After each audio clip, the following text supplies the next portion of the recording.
त्याच्यात टाकून घेणार आहे मी. पटकन लगेच तयार होतात. तेल एकदा तापलं की थोडं स्लो करायचं आणि मग हा सो हे बघा छान असं हे तळून झालेलं आहे. मग याचे जे फ्लेक्स आहे, ही जी डाळ येते, डाळिया म्हणतात ती, शेंगदाणे आणि कढीपत्ता तळून घेणार आहे.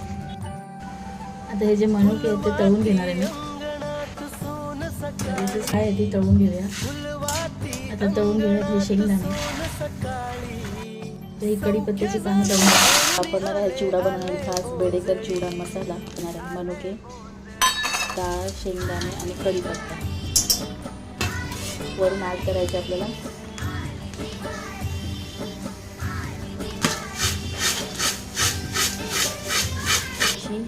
पिठी साखर